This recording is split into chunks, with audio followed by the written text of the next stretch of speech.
Today on the CTV News at 5, a wild ride for students on their way to school this morning near Tabor. Plus, the Killam man accused of trying to kill two Mounties is now charged with the murder of his own uncle. And why drugstores are reporting shortages of some over-the-counter cold and flu medications.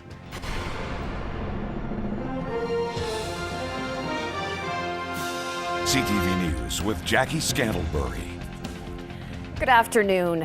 Other than having a pretty big scare, 7 students, a school bus driver, and a toddler walked away from a school bus crash east of Tabor this morning. The school bus hit the ditch just before 8 o'clock, about 15 kilometers east of Tabor. The driver was heading westbound on Highway 3 when she lost control and entered the south side ditch. As the school bus went into the ditch, it tipped onto its right side. There were 7 students, 29-year-old female driver and a 1-year-old toddler on board at the time. Fortunately, no one was injured. Everyone was taken to hospital for precautionary reasons. Speed and road conditions are considered factors in the collision, but it's still under investigation. The Killam man accused of trying to kill 2 Mounties in February is now charged with the murder of his own uncle. Sawyer Robison was charged with the second-degree murder of Bradford Clark. Clark and Robison lived together on the Robison family farm near Killam. In February, 2 Mounties were shot while trying to execute a firearms search warrant at the farm. When police entered the home, they found his uncle Bradford Clark shot to death inside. Robison led police on a 3-day manhunt before he was eventually caught. One of the officers who was shot, Sidney Gaudette, grew up and took his police training in Lethbridge. Both officers have since recovered. Robison was granted bail in June. And police have charged a Lethbridge man in connection with repeated sexual assaults on 2 young girls. Investigators say during the summer of 2011, a man sexually assaulted his 16-year-old stepdaughter as well as her 16-year-old female friend on a number of occasions. The 38-year-old man, whose name is being withheld to protect the identity of his stepdaughter, is charged with sexual assault, sexual interference, invitation to sexual touching, sexual exploitation, and making and possessing child pornography. He's been released from custody with a number of conditions, including no contact with either of the victims. He's scheduled to appear in court on November the 2nd. Meanwhile, a 22-year-old Cardston man is charged in connection with a serious assault. Tuesday night, just after midnight, police responded to a report of a fight at a home along the 1600 block of Scenic Drive South in Lethbridge. Officers found several people inside, including an injured man. The 25-year-old victim was taken to hospital and treated for more than 30 fractures to his face, including his cheeks, his eye sockets, and his nose. He remains in hospital in stable condition. The 22-year-old man was arrested at the home. Jarrett Bruce Healy of Cardston is charged with 1 count of aggravated assault. He was to appear in court today. Well, there was a big turnout today at a bail hearing for a Medicine Hat man charged with the murder of a missing 23-year-old nursing student. 34-year-old Jarrison Stepanski is charged with second-degree murder in the death of Amy Lewis. She hasn't been seen since June 11th. Despite a massive search, Lewis's body has never been found. Police say they have evidence that Lewis is deceased. Members of his family and more than 20 friends and family of the victims were present during the bail hearing. A decision on the bail has yet to be released. And a woman charged in connection with a Lethbridge mortgage fraud scheme now faces even more charges. In January of 2011, Adina Harms was charged with 8 counts of fraud over $5,000, as well as using a forged document. While just last July, the 43-year-old pleaded not guilty. Her trial was set for December the 3rd, but she is now facing new charges of using a forged document. Today, Harms said her lawyer plans to withdraw from the case, and the lawyer hasn't notified the court yet. The case has been adjourned until November the 6th.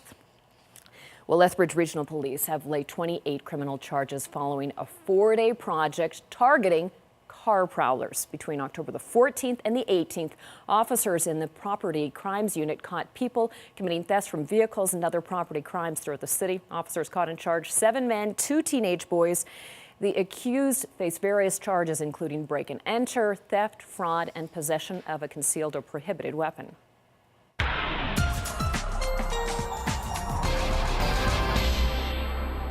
The lovely Dory Rossiter is here with a very lovely forecast on the way eventually.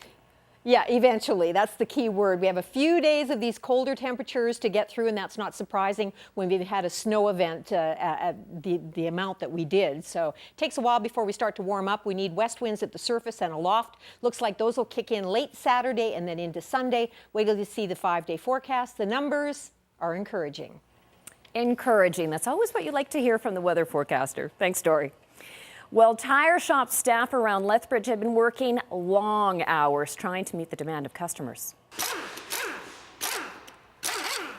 As expected, winter tires are flying off the shelves with the first major snowfall of the year. Employees at this Northside Cal Tire location say it was to be expected. It was easy to find people slipping and sliding around city streets today. Store officials say historically, Lethbridge residents wait until the very last minute to get their winter tires put on, and that causes some massive delays in their tire bays. We expect it every year. We know that people are going to wait till the last minute. People have it in their head that dry pavements is going to wreck their tires, and they don't want to put them on early, so they wait till the snow flies and then decide to bring it all in. And you get a few guys that are, prepared. Like I've had my winter tires on for about a month now, and everyone else just seems to wait till that last second. An average set of winter tires for a car will cost you around $800, $1,200 for a truck, but tire shops say expect a wait when you go in. The fall sitting of the Alberta legislature is underway, and while the Redford government has lots on its agenda, one of the biggest is an overhaul to the provincial education system. Education Minister Jeff Johnson introduced Bill 3, the province's Reworked Education Act. The minister says the bill reinforces the role of parents, students, and trustees, but the Redford government also says it contains some of the toughest anti-bullying measures in the country. It will allow for more local decision-making by school boards, but still gives parents the choice of sending their kids to public, separate, francophone, private, or chartered schools.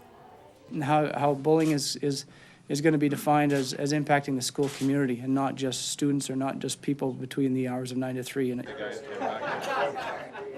Now, many southern Alberta homeschoolers are applauding the changes to the education bill. This spring, the Cooper family wrote letters to the Premier and MLA because they felt wording about the Human Rights Commission infringed on personal rights in the bill. Many homeschoolers feared they could be hauled before the human rights panels for teaching their values to their children. In March, more than 1,000 people protested at the legislature, asking the government to change the bill before it passes. The Coopers feel the new wording in the bill addresses their concerns while still maintaining themes of diversity and respect.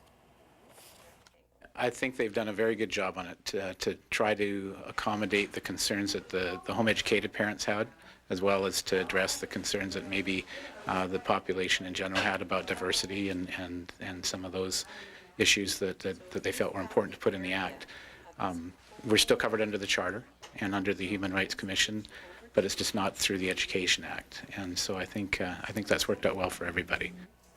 The Education Department estimates about 5,000 Alberta students are taught at home. Statistics Canada has released the latest census data, and it highlights just how diverse our country is. The 2011 census numbers show both French and English are giving way to a rising tide of nearly 200 international languages in our country. 1 in 5 people say they speak a language other than French or English at home. 80% of those people live in one of Canada's 6 largest urban centres, being Toronto, Vancouver, Montreal, Calgary, Edmonton, and Ottawa. Well, just as we enter the cold and flu season, drugstores are reporting shortages of some of the over-the-counter medications. Right now, there is a limited supply of products like Neocitrin, Buckley's, and Otrivin. The company that makes the medication says it's conducting maintenance and improvements at a manufacturing site in Nebraska. So we checked with several pharmacies. Now, some say they've noticed the shortage, while others have fully stocked shelves. London Drugs says it anticipated the supply problem and was able to order additional product. But pharmacists say when it comes to medication, there are always alternatives. There's lots of money to be made in the flu season. So all these companies have a lot of different medications, and the pharmacist, can help you choose one that may be appropriate for you and safe for your family and yourself. So, right now there's so many choices out there. I don't think anybody should be able to not find something that should be able to help them during this time. The drug company says it's working as quickly as possible to complete the renos and resume full production. The debut CD from a local band will help in the fight against mental illness. The announcement was made at the Canadian Mental Health Association's annual general meeting this afternoon. The band is called Moon Dancer and includes our very own Dory Rossiter. Some of the proceeds from the sale of the CD will be donated to the Canadian Mental Health Association. The disc is called It's a Marvelous Night, and it's now available on iTunes and at Draffin's Pharmasave. It's an organization that holds a special place in the group's heart. The band, we've all known people that have had issues. My best friend committed suicide. Alan Wilson, our lead guitarist, his only child died of cancer. Everyone has struggles, and we just want to try to give back a little bit as much as we can.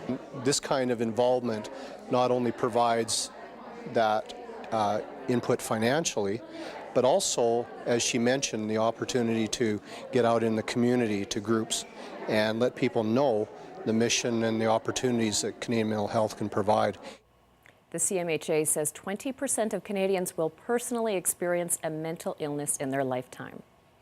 CKXU Radio is hoping supporters will dig into their pockets and pledge some cash to their annual fundraising drive, which continues until the end of this week.